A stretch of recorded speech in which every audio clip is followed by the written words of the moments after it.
Bueno, muy bien. Hace 20, 25 años aproximadamente,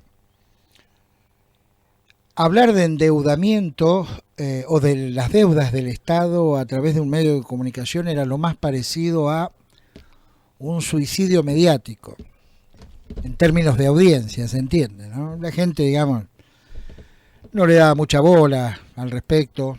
Es más, hablar de endeudamiento en la Argentina estaba relacionado, yo no sé por qué pasó esto, pero bueno, en aquel entonces, al discurso más cercano a que tenía la izquierda, ¿no? Digamos, el imperialismo, la deuda.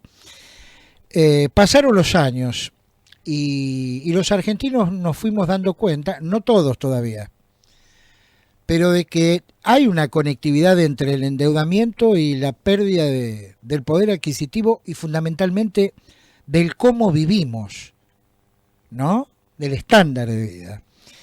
Y fueron pasando aún más los años y hoy llegamos a un momento donde hay mucha gente que está ávida, está como una verdadera esponja, ansiosa de incorporar conocimientos, fundamentalmente de datos, que tienen que ver con el tema, que por otra parte jamás o muy, muy rara vez uno encuentra que sean promocionados o publicados, ¿no?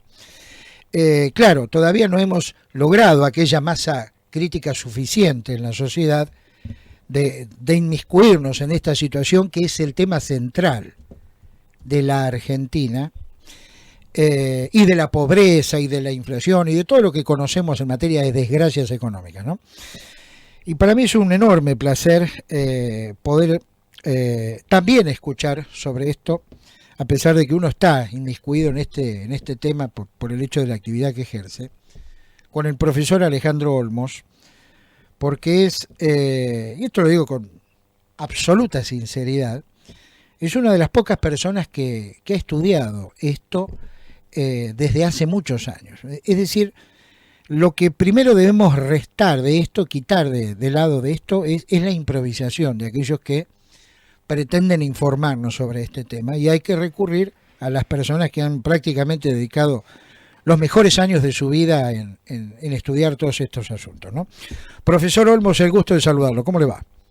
Muy bien, Claudio, un gusto. Bueno, vamos a escucharlo. Yo no lo voy a interrumpir, salvo que haya alguna interrupción en la comunicación, digamos, a través de la línea celular.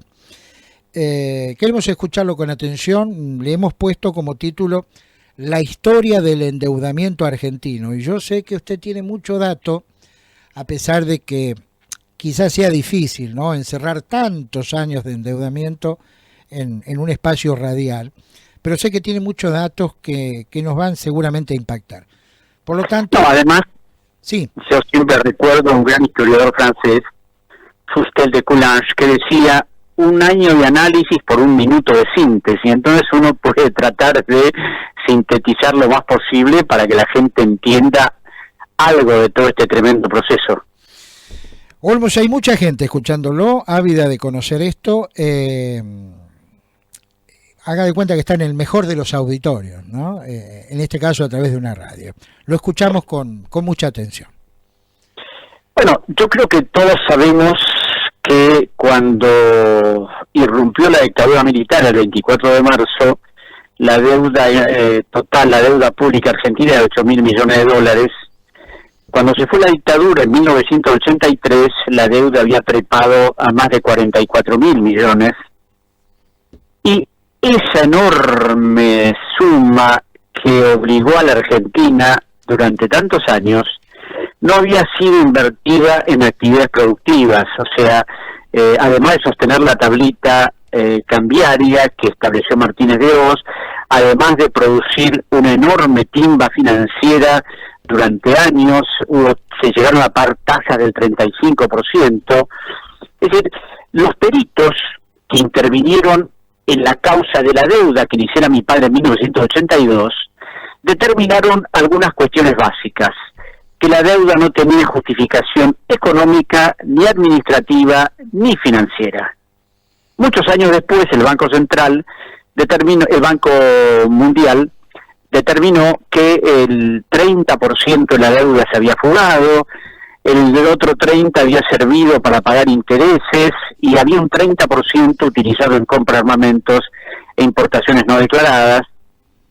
Y bueno, uno de los temas claves en ese proceso de endeudamiento es que el ministro Martínez de Hoz, supuestamente en sus publicaciones y en declaraciones públicas que hizo, él quería desarticular todo el sistema económico de la Argentina porque era absolutamente ineficiente y buscaba que la Argentina se abriera al mundo a través de la apertura y restricta de importaciones, etcétera, etcétera, etcétera. Pero bueno, el tema es que para contraer esa deuda se violaron la Carta Orgánica del Banco Central, se violaron normas del derecho público argentino, pero en ese momento además se estableció una estructura legal que ha condicionado a todos los gobiernos de la democracia, porque en ese momento se dictó la ley de entidades financieras, la ley de inversiones extranjeras, se reformó la Carta Orgánica del Banco Central para lograr que se privilegiara siempre al sector privado.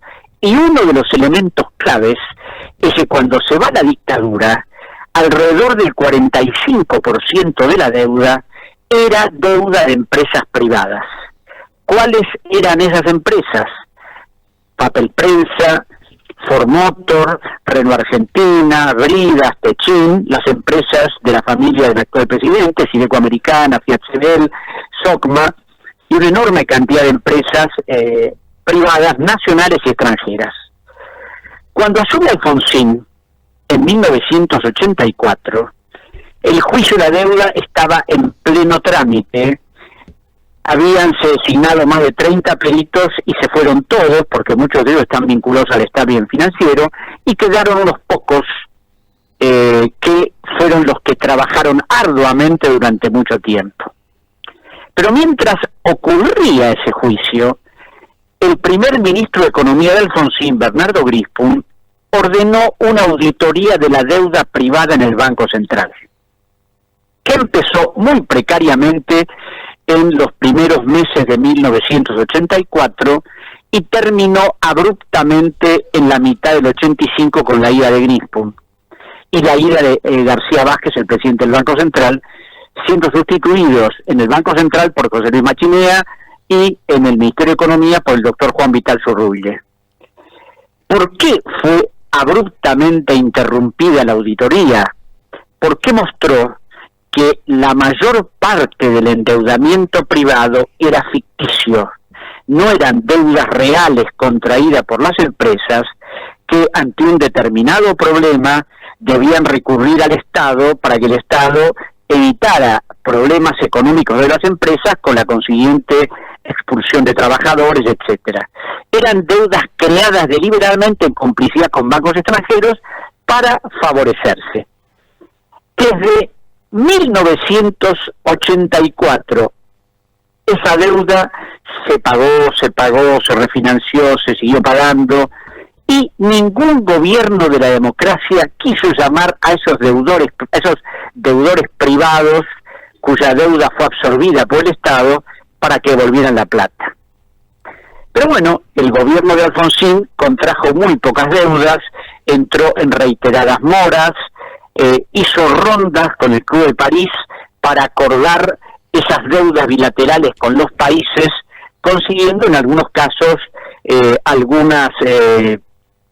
una extensión de plazos, alguna quita de intereses, pero cuando se va Alfonsín, la deuda había llegado casi a 60.000 millones de dólares de los 45 dejados por la dictadura. Y viene Carlos Menem. Y Carlos Menem, primeramente, el Congreso Nacional sanciona una ley de reforma del Estado, una ley de emergencia, que le permite al gobierno de Menem desguazar al Estado Nacional. ¿Por qué digo desguazarlo? Porque a partir de la ley de reforma del Estado, que no es una ley de reforma, es una ley de venta de los activos del Estado, le va a permitir vender Aerolíneas Argentinas, YPF, Agua de Energía, la compañía de teléfono, gas del Estado, etcétera, etcétera, etcétera. Esto se completa con un plan que va a ser estructurado prolijamente a partir de la década del 90, y en el que van a intervenir un conjunto de bancos extranjeros liderados por el JP Morgan y el Citibank, para privatizar todo el sistema económico. ¿Y por qué digo esto? En primer lugar, porque la Argentina no pagaba al exterior sus deudas, exigiendo a los acreedores que exhibieran la legitimidad de los créditos que reclamaban. No, pagaba ante simple aviso de pago. Y esto no lo digo yo, sino lo dice precisamente el ministro Cavallo en un informe que eleva al gobierno nacional, diciendo la Argentina paga a los acreedores ante simple aviso de vencimiento. Y en ese año precisamente 1992, la Argentina ingresa al Plan Brady. ¿Qué era el Plan Brady? Era una propuesta hecha por el secretario del Tesoro de los Estados Unidos, Nicolás Brady, por el cual un país que accedía a ese plan veía disminuida su deuda en una especie de 25%, con una serie de facilidades, y el ingreso a ese plan significaba que había que comprar unos bonos del Tesoro norteamericano, bonos cupón cero, que después de 30 años garantizaban el repago de toda la operatoria. Por supuesto, se trató otra de las grandes ficciones, porque disminuyó la deuda nominalmente, es decir, un bono de $100 quedaba reducido a 75, pero esos bonos habían sido comprados por los bancos acreedores en el exterior al 25%, al 18%, o sea, eran bonos que se habían notablemente depreciado, que estaban en poder de los bancos, una gran parte, y otros que salieron a comprar. ¿Para qué? Porque comprando bonos al 20%, a través de un decreto del Poder Ejecutivo, les permitió hacerse cargo de empresas públicas a valor de 100, es decir, con $1.000 millones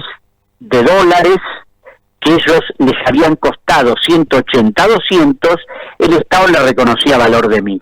Una cosa realmente que pocas veces creo que ha pasado en otro país. Eso determinó que se vendiera YPF en 1992 y la mayor parte de las empresas públicas. Y en este caso me interesa plantear algo que es importante, porque en la Argentina, donde se ha perdido la memoria, pareciera que hay personas que no tienen nada que ver en estas cosas. Y uno de los principales lobistas para la venta de YPF fue Néstor Carlos Kirchner y Cristina Fernández de Kirchner. Kirchner porque lideró el grupo de provincias petroleras que pretendió que había que solucionar esto de la empresa nacional que era YPF, que era una empresa simbólica, una empresa que había construido pueblos, ciudades, escuelas, que había desarrollado la Argentina de una punta a la otra. Pero bueno, en el país de la falta de memoria, cuando YPF se recuperó el 51%, las autoridades del gobierno anterior dijeron que habían recuperado la empresa, y no la recuperaron nada, solo recuperaron el 51%, porque el resto siguió en manos de fondos buitres, operadores extranjeros, etcétera. Pero bueno, durante la década del 90, esa reestructuración del Plan Brady determinó que una deuda que era de $62.000 millones trepara a más de 140 cuando se fue Carlos Menem. Cuando se fue Carlos Menem, entró Fernando de la Rúa, y Fernando de la Rúa hizo dos operaciones. Primero, un blindaje financiero, que por supuesto no sirvió porque la situación externa de la Argentina era muy complicada, y después el famoso megacanje de títulos, donde hay una enorme discusión sobre en cuánto se incrementó la deuda en ese momento, porque hay pericias que dicen que los intereses sumaron 55.000 millones, otro que fueron 12.000, o sea, no hay una cifra exacta y rigurosa, más allá del bla bla bla de ciertos grupos de izquierda, de ciertos activistas, que hablan de la deuda como si fuera una cuestión así absolutamente superficial, y se nutren de eslogan, de frases y de clichés.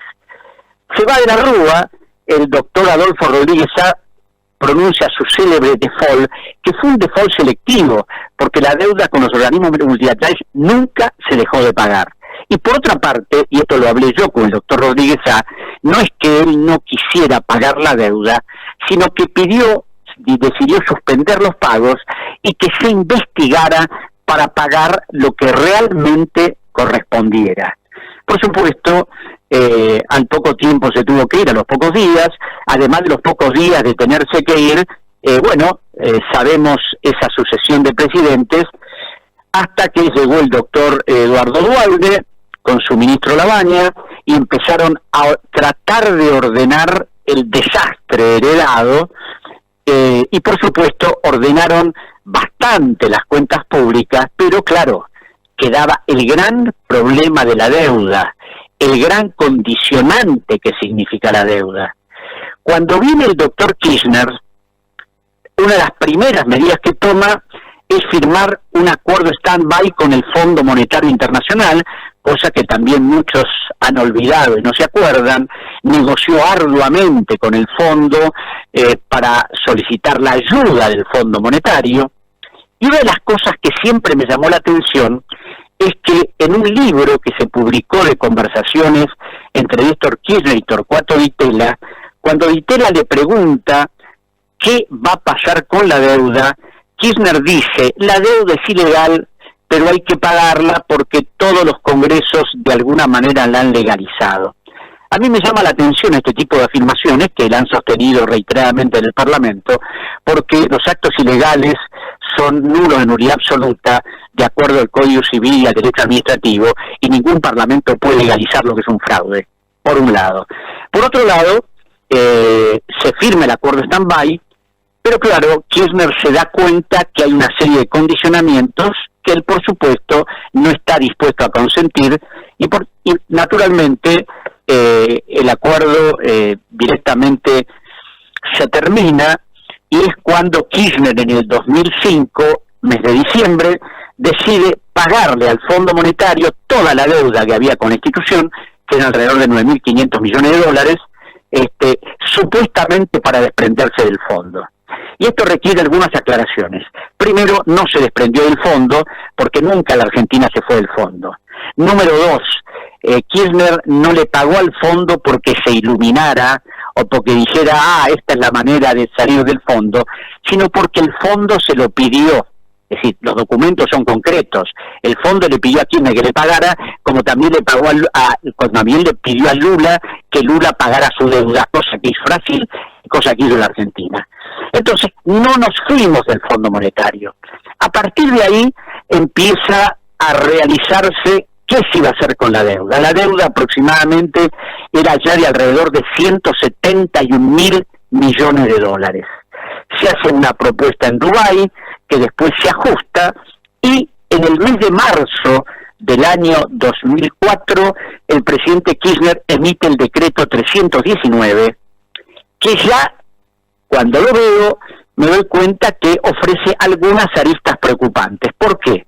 Porque en ese decreto, en primer lugar, la Argentina vuelve a someterse a la jurisdicción extranjera. En segundo lugar, renuncia a la inmunidad soberana del Estado. En tercer lugar, se somete a la legislación de los Estados Unidos. Y Kirchner dice que eso lo hace porque así se procede en los mercados internacionales, cosa que es rigurosamente cierta. Es decir, así se procede en los mercados y por eso a los países como nosotros nos va como nos va. Pero además, otro hecho preocupante es que él decide en ese decreto aceptar a un estudio de abogados de Nueva York, Cleary, Gottstein y Hamilton, que son los abogados que contrató Carlos Menem en 1989 y que de alguna manera defraudaron a la Argentina durante toda la década del 90, porque se da la particularidad que esos abogados además han sido abogados de nuestros acreedores históricos, del Citibank, del JP Morgan, de Goldman Sachs, y esto no lo ocultan porque figura en la página web de ellos. Entonces, ante estas cosas yo dije, y bueno, sí, podrá haber alguna quita, podrá hacer algún arreglo, pero la estructura esencial de la deuda va a continuar.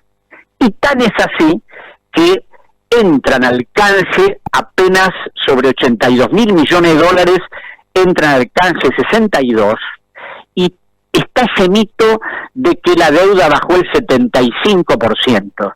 Y el cálculo es muy simple. Si entraron al canje sobre 82, 62, y los 62 fueron cambiados por títulos que se emitieron por 37.000 millones de dólares, evidentemente el 75% es una ficción. Después de solucionar esa parte, la Argentina vuelve a necesitar esta cosa obsesiva de la inversión extranjera. Y al ministro Vudú, después de acordar con un grupo de señores que habían constituido una consultora llamada Arcadia, que en el 2008 le proponen abrir el canje que se había cerrado a través de la llamada Ley Cerrojo, estos señores que con un capital mínimo habían creado una consultora, le ofrecen al gobierno abrir el canje por los 20 y tantos mil millones de dólares que estaban pendientes de reestructurar. Los integrantes de esa consultora, Marcelo Echevarne y Emilio Campo Alvear, eran dos personas muy vinculadas al sistema financiero, y nosotros denunciamos en la justicia precisamente cómo se celebró ese canje, los antecedentes del canje, los correos electrónicos cruzados entre funcionarios del gobierno y los abogados acreedores. Y cuando hablo de estos abogados es porque, siendo yo auditor del Ecuador, le mostré al presidente Correa a qué intereses respondían, y el gobierno ecuatoriano decidió prescindir de sus servicios. Pero bueno, en la Argentina siguieron y siguen hasta el día de hoy. Es decir, hasta el día de hoy, esos abogados contratados en 1989 siguen hasta el día de hoy. En ese momento, con el tema del canje, hay un sector que no entra, los llamados fondos buitres.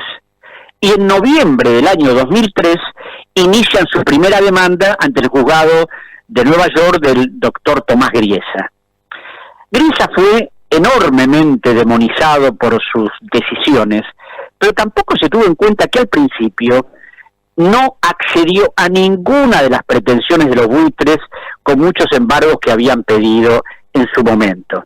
Pero claro, el gobierno argentino decidió que esa deuda no se iba a pagar nunca. Lo manifestó Néstor Kirchner, lo manifestó la señora de Kirchner, como si un bono sometido a la jurisdicción argentina, a la jurisdicción norteamericana, a la legislación de los Estados Unidos, un gobierno podría eludir ese sometimiento que había, si bien los bonos habían sido emitidos por otro gobierno, por lo que significa la continuidad de actos del Estado, tenían plena obligación de afrontar esa deuda, más allá de que pudiera ser discutida o no.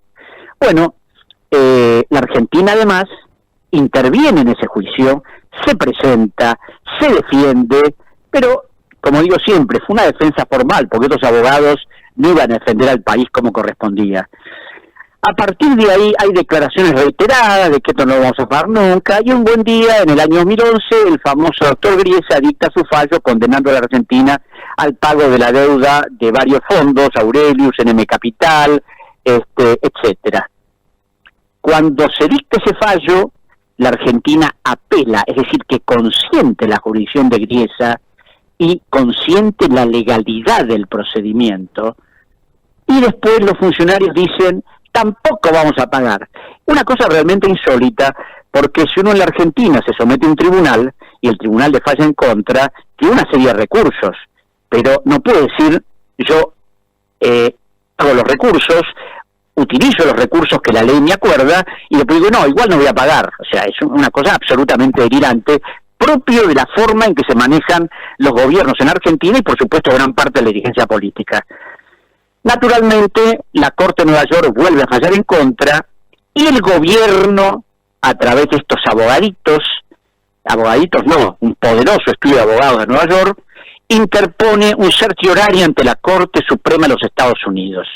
Yo estoy convencido que estos abogados sabían minuciosamente que ese recurso no podía prosperar, porque ellos saben lo que es la legislación de los Estados Unidos y saben que la Corte ese tipo de acciones no las considera. Y a causa de eso, a un buen amigo mío, asesor de un ministro de Economía del gobierno de Cristina, le hice llegar una carpeta de quiénes eran estos abogados, para que estuvieran alertados. La respuesta fue que habían quedado estupefactos, pero que eran buenos abogados. Y por supuesto, como eran buenos abogados, la Corte Suprema de Estados Unidos dijo no en 2 líneas de texto, que aquí causaron mucha sorpresa, sin darse cuenta que así procede la Corte en casos que no trata. Y un detalle que tiene que ver con esta especie de forma en que se ha manejado la Argentina. Cuando se hizo el Plan Brady y en distintas operaciones de emisión de bonos soberanos, es necesaria la opinión de los abogados externos de la Argentina y del Procurador del Tesoro de la Nación. Los abogados externos, por supuesto, dijeron que todo estaba bien, que estaba todo normal, y el Procurador del Tesoro de la Nación emitió un dictamen el 7 de abril de 1993 en Nueva York, donde decía, por supuesto, que toda la operatoria estaba perfecta de acuerdo a la legislación argentina. Ahora, ocurre que ese dictamen no lo había hecho el procurador. Ese dictamen le fue enviado por los bancos acreedores al Ministerio de Economía, traducido en el Ministerio de Economía y enviado a la Procuración del Tesoro para que el procurador, que es el abogado del Estado Nacional, emitiera un dictamen que le había sido redactado por la contraparte. Algo absolutamente inconcebible, porque además lo transcribió tal cual, sin cambiarle una coma, con un detalle al final, que como el procurador no conoce la legislación de los Estados Unidos, se confía en la opinión de los abogados norteamericanos. Ahora, lo grave es que la procuración siempre procede así. ¿Y por qué digo que procede así? Porque a causa de, como yo continué la acción penal que iniciara mi padre oportunamente, a través de esa acción penal se le pidió en el año 2014 o 2013 a la procuradora en ese momento del Tesoro, doctora Angelina Bona, que informara si era usual que la Procuraduría se manejara así. Y dijo que sí, que era lo usual, y que por otra parte la Procuración del Tesoro no tiene por qué conocer la legislación de los Estados Unidos. Estoy de acuerdo que no tiene por qué conocerla, pero una reestructuración de deuda pública de 32.000 millones de dólares se supone que alguna información legal sobre cómo opera la legislación norteamericana tiene que tener, y no limitarse a lo que es la legislación argentina.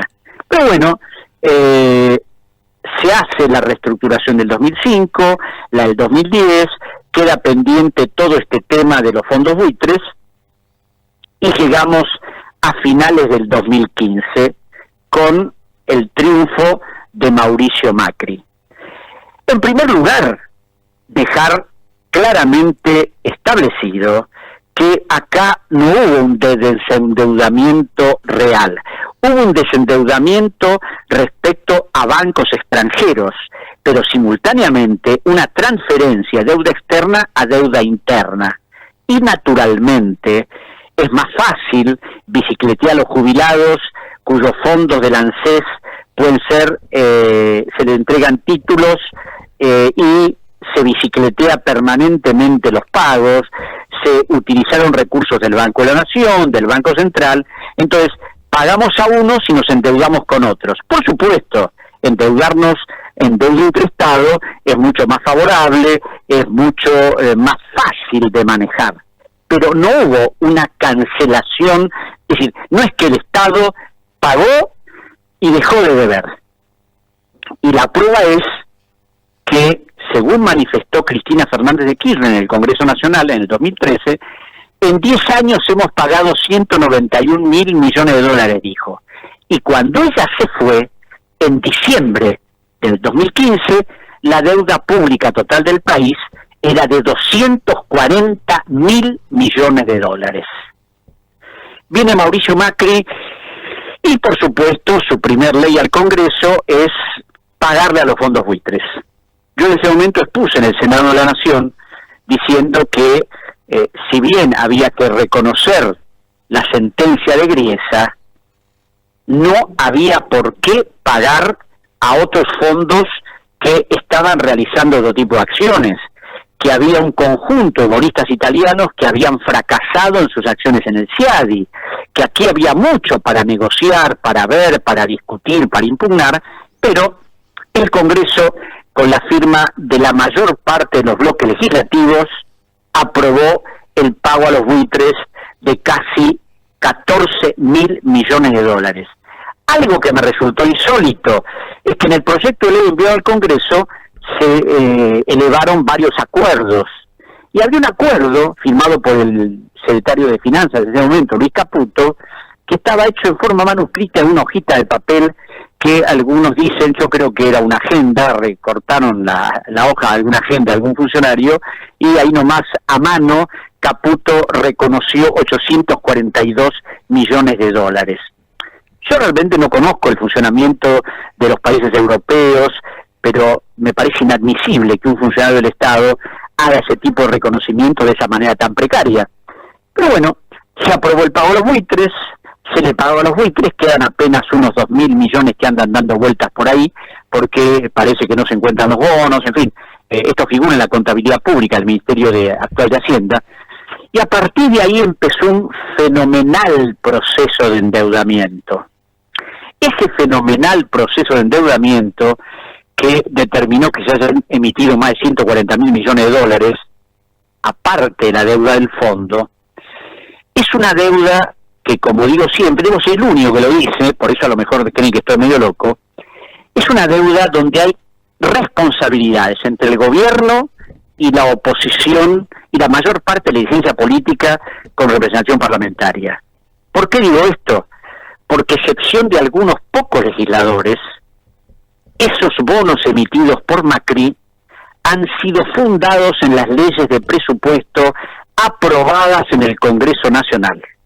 Es decir, que Macri no ha emitido un solo bono sin el respaldo del Parlamento, por lo cual esa dirigencia política tiene que hacerse cargo de lo que hizo y no hacerse la distraída, ir a los programas de televisión a ladrar contra el gobierno como si ellos no tuvieran ninguna responsabilidad. Y acá hay otro detalle también muy significativo. Cuando el gobierno, ante la baja del pulgar del sistema financiero, que le dijo no te damos un centavo más, porque ya habían hecho grandes negocios y el sistema financiero que esté Macri, Cristino, quien esté, no le interesa, sin que pueda hacer buenos negocios, Macri recurre al Fondo Monetario a través del préstamo más grande que dio el fondo en su historia. Yo, esta es una opinión absolutamente subjetiva, creo que el préstamo del fondo fue un préstamo político porque al señor Trump le interesaba tener a Macri incondicionalmente de su lado en los foros internacionales y por la importancia que todavía algo tenemos, porque desde el punto de vista del análisis económico jamás podría haberle prestado ese dinero, porque en el informe del artículo 4 del año 2017 se mostraba realmente lo que era la situación argentina. Y no solo eso, en el bono a 100 años emitido por el ministro Caputo por 2.750 millones de dólares, había una advertencia a los acreedores de lo que iba a pasar en la Argentina en el 2018. Y hablaban de los problemas laborales, de los problemas tarifarios, bueno, hacían una descripción de lo que pasó. Y a pesar de eso, el sistema compró esos bonos. ¿Y por qué los compró? Primero porque ya había una cosa que ya estaba acordada, porque además una offshore vinculada al ministro Caputo fue parte de la compra de esos bonos y habría que ver realmente a través de una investigación rigurosa quiénes compraron en su totalidad esas emisiones a otras. Pero como en la Argentina, la justicia sabemos cómo funciona, hasta compraron bonos Caputo, Quintana, el actual secretario de Finanzas, Santiago Bausili, y no es que lo diga Alejandro Olmos, lo dice el fiscal Federico Delgado en un dictamen elevado a la Justicia Federal, para la Justicia Federal citar a estos funcionarios para decirles cómo era posible que emitieran bonos por un lado y los compraran por el otro en forma personal y a través de empresas vinculadas a ellos. Entonces llegamos a una situación como la que tenemos en este momento, que tenemos una deuda total de 350.000 millones de dólares, una deuda con el fondo por lo que ya sabemos, y volviendo a esta responsabilidad compartida de la oposición, que tampoco esto no se dice y se calla, es porque el gobierno pudo contratar con el fondo sin pasar por el Congreso, porque hay una ley 24.156 de Administración Financiera que establece que todo préstamo debe estar consignado en la ley de presupuesto, pero todo préstamo que la Argentina celebre con organismos multilaterales de los que forme parte no está obligada a dar al Congreso los detalles del tema ni solicitar su autorización. Buah. A esto se suma, ¿hola? Sí, lo escuchamos, profesor. Bueno, a esto se suma que esa ley exime al Banco Central, que es uno de los firmantes del préstamo, para que está sometido al articulado de esa ley. Y cuando hablo de la responsabilidad de la dirigencia política, porque esa ley se emitió en el 92. En 1994, cuando se dicta la Constitución, se establece que la legislación delegada caducaba a los 5 años. Es decir, que esa ley tendría que haber caducado en el año 99. Pero bueno, fue prorrogada, hasta que en el 2014 la mayoría kirchnerista en ambas cámaras la declaró válida y ya es una ley de la nación que, mientras no sea declarada inconstitucional, a mi juicio lo es, tiene plena operatividad. Entonces, es absurdo cuestionar al gobierno por parte de la oposición cuando la misma oposición ha facilitado que el gobierno se maneje con estas pautas. Y llegamos a la situación de hoy, donde tenemos un Fondo Monetario que ha monitoreado las cuentas públicas, que ha establecido condicionamientos, ajustes, y todo lo que conocemos en este momento. Esto un poco es en apretada síntesis lo que les puedo contar. Bien, en primer lugar quiero agradecerle su tiempo. Sabemos que tiene en las próximas horas un viaje al exterior y nos ha dispensado todo este tiempo en lo previo, ¿no? Yo quería cerrar toda esta exposición de su parte, en primer lugar con una reflexión y con una sola pregunta, ¿no? La reflexión es que esto arranca, por lo menos desde su relato, desde 1976, en los orígenes de la última dictadura militar, hasta nuestros días. En el medio de todos estos años, como reflexión, nos han mentido todos, sin excepción. Absolutamente todos los gobiernos. Exacto. La pregunta tiene que ver con algo que, bueno, me parece que sería una pieza clave, ¿no? En el desarmar toda esta concatenación de complicidades, de irresponsabilidades que se han dado a través de los años solamente porque están amparadas en el marco de la discrecionalidad. Y esto tiene que ver con los medios de comunicación, porque uno entiende que si no se informa a la gente sobre esto, nada se puede defender, ¿no? Por supuesto. ¿Hay un capítulo para los medios de comunicación? Y un capítulo fundamental, porque fíjese, yo estuve en Brasil hace poco, donde se trató en un congreso en Santa Catarina, en la Universidad Federal de Santa Catarina, el papel de los medios. Y el papel de los medios es fundamental, primero porque los medios, en algunos casos hablo de los dos grandes medios que la Argentina conoce, es decir, fueron parte de ese endeudamiento a través de avales que el Estado le dio que no pagaron. Por otra parte, es decir, el imperio mediático, las grandes agencias noticiosas, Reuters, Associated Press, además de manejar la información en todo el mundo, condicionan lo que se va a decir, lo que se va a transmitir, y excepto programas como el suyo y otros parecidos, aquí el esencia de la información va previamente digerida. Yo el otro día leía, por ejemplo, que Reuters, lo ignoraba, que es la primera agencia más importante del mundo, tiene 240 oficinas en el mundo entero, tiene una capacidad de manipulación notable, además de un capital gigantesco para hacer lo que quiera. Entonces, por supuesto, es decir, esto contribuye a que todo lo que tiene que ver con la deuda no se conozca, que haya cosas como, por ejemplo, yo debo ser uno que yo he ocupado últimamente de esto, y es un capítulo de mi libro que estará a salir en unos meses, es que el Fondo Monetario Internacional se lo critica, inclusive hay algunos como Juan Grabois que han pretendido denunciar a Christine Lagarde y al ministro Duhovne, me imagino con buena fe, pero desconociendo lo que es los contratos internacionales con el fondo.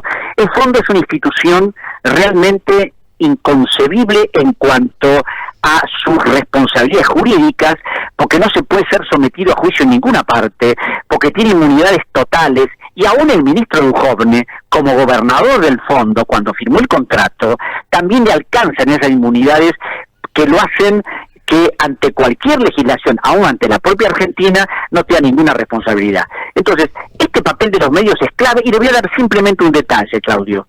En el año 2002, todos los decanos de las facultades de Derecho de todas las universidades públicas del país emitieron un duro comunicado respecto a la deuda, que había que investigarla, que no era posible que la Argentina estuviera entrampada en ese sistema sin que se hubiera hecho nada. Al día siguiente o a los 2 días, el diario La Nación sacó un furibundo editorial. Parece que los editorialistas del diario saben mucho más que los profesores y que los decanos de la Facultad de Derecho, diciendo que cómo se atrevían a hablar de que la deuda había que investigarla. No, la deuda hay que pagarla. Entonces, claro, si el concepto es hay que honrar la deuda, yo siempre respondo, las deudas no se honran, se pagan si se deben, y si no se deben se impugnan y se cuestionan. Pero ¿qué pasa? Los medios primero han invisibilizado el tema de la deuda, y en segundo lugar tratan de distorsionar de todas las formas posibles todo acto de un país que en ejercicio de soberanía quiera cuestionar esto. Y lamentablemente, en esto tienen que ver los empresarios privados, que por supuesto tienen dinero invertido en los medios. Es decir, es como un conjunto donde a esto se suma una legislación absolutamente condicionante que ningún gobierno quiso cambiar. ¿Es posible que en el año 2014 el Congreso de la Nación haya declarado válidas leyes de la dictadura militar? Leyes que autorizaban, por ejemplo, al Poder Ejecutivo a vender bienes del Estado. Leyes como la de inversiones extranjeras, la Carta Orgánica del Banco Central. Sí, claro, cuando uno ve esto, dice, esto que usted decía, nos han mentido todos. Pero claro, los que van a los medios estas cosas no las dicen, porque la gente común no las conoce y tampoco tiene por qué saberlas. Pero cuando uno investiga, cuando analiza y cuando ve toda esta estructura que parece indemne, que nadie puede perforar, es la que nos lleva a la situación que hoy estamos. Y ahora cuando venga el doctor Fernández a gobernar la Argentina, pues supongo que él será el próximo presidente, se va a encontrar con una situación extremadamente complicada, extremadamente difícil, con una bomba en el Banco Central, que son las LELIQ, que tienen más de 1.200.000 millones de pesos, con una tasa de interés, estoy viendo en el Banco Central, la última tasa es del 80 y pico %. Entonces, estamos inmersos en un sistema. Si no cambiamos el sistema, no existe la menor posibilidad de que la Argentina salga adelante.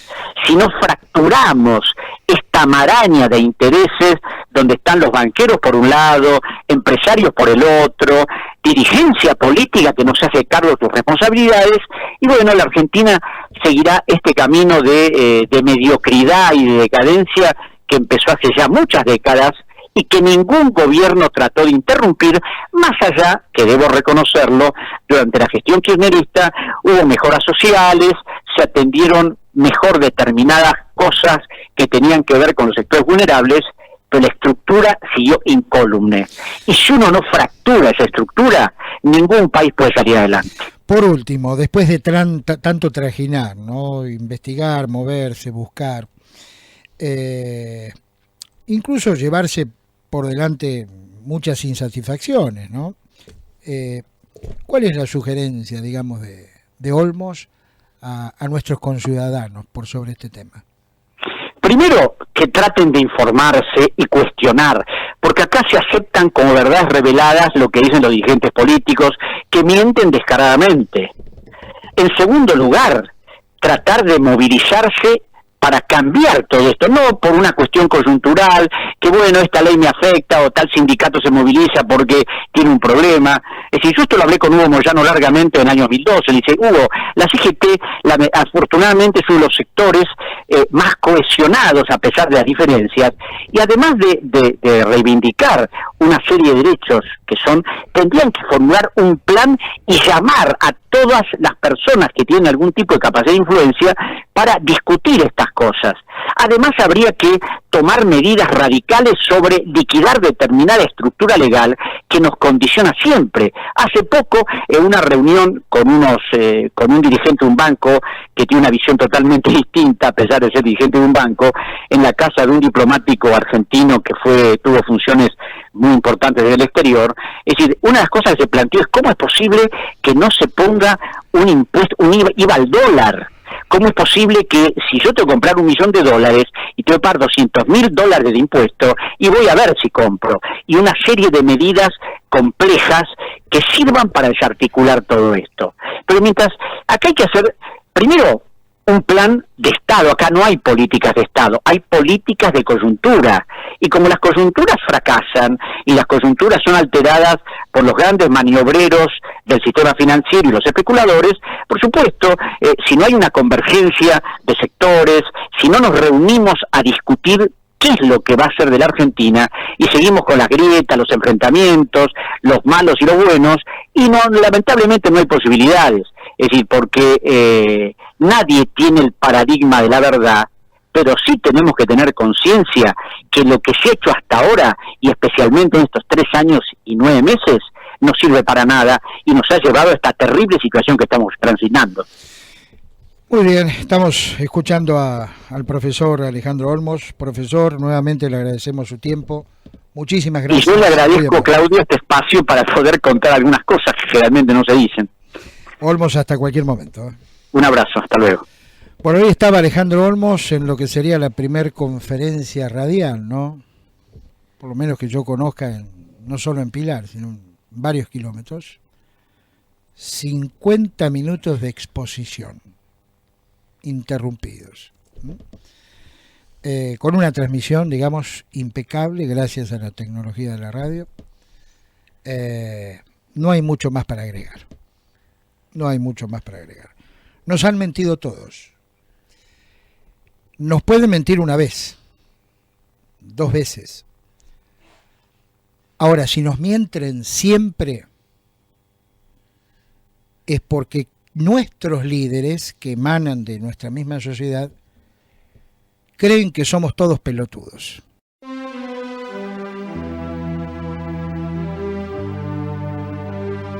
La credibilidad en la información se mide por su trayectoria.